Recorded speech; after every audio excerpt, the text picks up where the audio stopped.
Filum Ctenophora ini juga masuk ke dalam Coleoptera seperti halnya Cnidaria. Jadi ini masih bangsa ubur-ubur meskipun punya beberapa ciri khusus.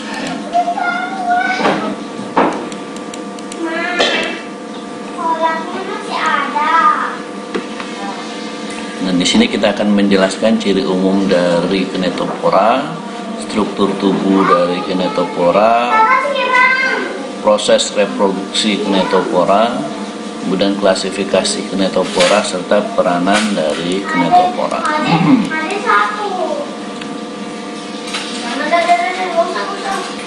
Ctenophora, nah ini punya makna, dari nama ini punya makna, yaitu dia berupa sisir gitu ya, punya struktur khas yang disebut dengan sisir ini ya, atau bantalan sisir ya.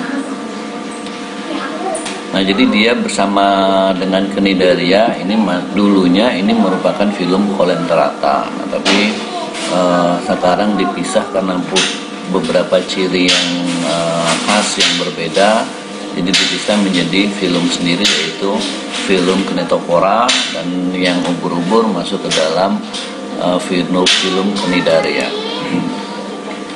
Nah, disebut juga sebagai ubur-ubur sisir karena struktur tubuhnya yang khas tadi memiliki struktur seperti sisir ya. Apa ciri dari Ctenophora? Pertama, dia diploblastik seperti halnya ubur-ubur, kemudian juga memiliki jaringan. Nah, ini hampir sama dengan ubur-ubur. Kemudian kesimetriannya ini juga biradial. Kemudian pada bagian tubuhnya ini ada ruang yang berisi jeli yang disebut dengan mesoglea seperti halnya ubur-ubur. Kemudian dia juga memiliki rongga gastrovaskular, sistem saraf berupa jaring saraf. Nah, reproduksinya, nah ini dia monoecious. Kalau ubur-ubur dia dioecious. Yang ini monoecious. Nah, kemudian pada Ctenophora ini juga tidak ada polimorfisme atau dimorfisme. Jadi dia hanya satu bentuk morfologi ya. Berbeda dengan Cnidaria di mana dia ada fase polipnya, kemudian ada fase medusanya seperti ubur-ubur yang kita kenal. Kemudian nematosistanya tidak ada, tetapi punya sel lengket yang disebut dengan koloblasta. Dan punya sel adhesif yang disebut dengan koloblasta. Kalau Cnidaria, nematosista ini merupakan merupakan organ yang khas dari Cnidaria ya.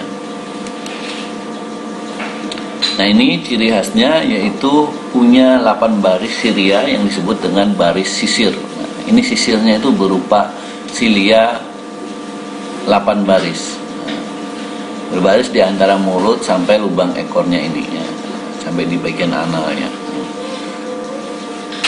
Nah, jadi berbaris ada 8 ya, ada 8 baris dari sisirnya ini ya. Nah, ini sisirnya ini berupa silia ya. Jadi ini adalah hewan terbesar yang bergerak menggunakan silia. Nah, inilah yang disebut tadi baris sisirnya tadi ya. Nah, ini ada 8 ya.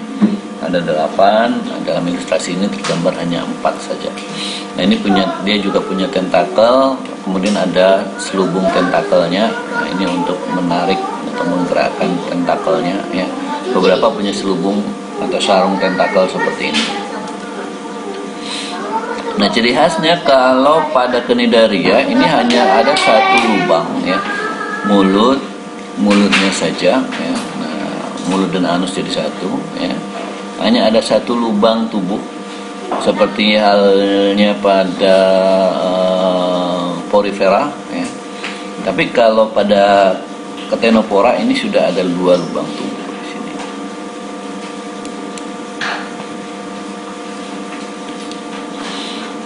Reproduksi sebagai hewan monozius, Kinetophora umumnya melakukan pembuahan sendiri. Di monozius dia melakukan pembuahan sendiri. Monozius ini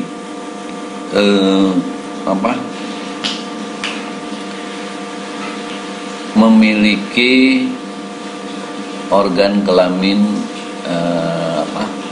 jantan dan betina dalam satu tubuh, jadi hermaprodit seperti itu ya.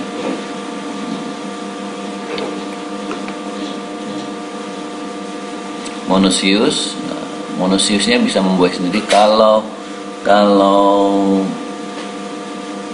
spons itu juga monozius, tetapi dia tidak membuahi diri sendiri. Karena apa? Karena sel telur dan sel sperma itu matang di waktu berbeda. Meskipun monozius, dia dikeluarkan untuk membuahi spons yang lain. Zigot selanjutnya berkembang menjadi Kinetophora muda. Nah, jadi tidak ada fase polip, ya, tidak ada bentuk tubuh yang lain. Jadi langsung zigotnya ini ya, berkembang menjadi Kinetophora muda.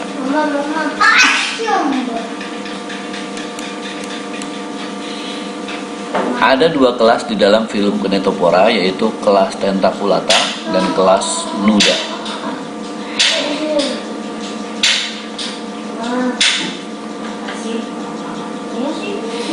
Nah, kelas Tentaculata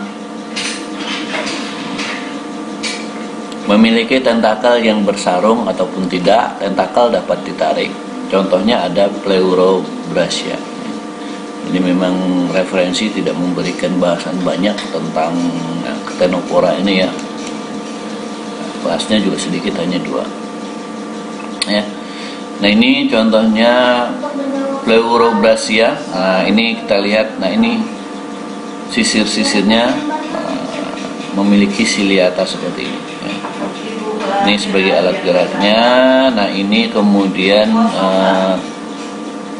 Ctenophora ini pada sisirnya ini seringkali mengeluarkan cahaya yang disebut dengan bioluminescence. Di tengahnya apa? Nah, ini juga contoh dari Mnemoniopsis.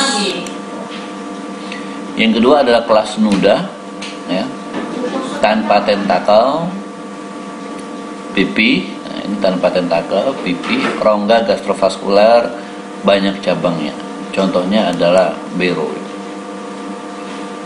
Ini contoh Beroe tanpa tentakel. Nah, ini ada sisirnya ya. Nah, ini juga ada yang pipi ya.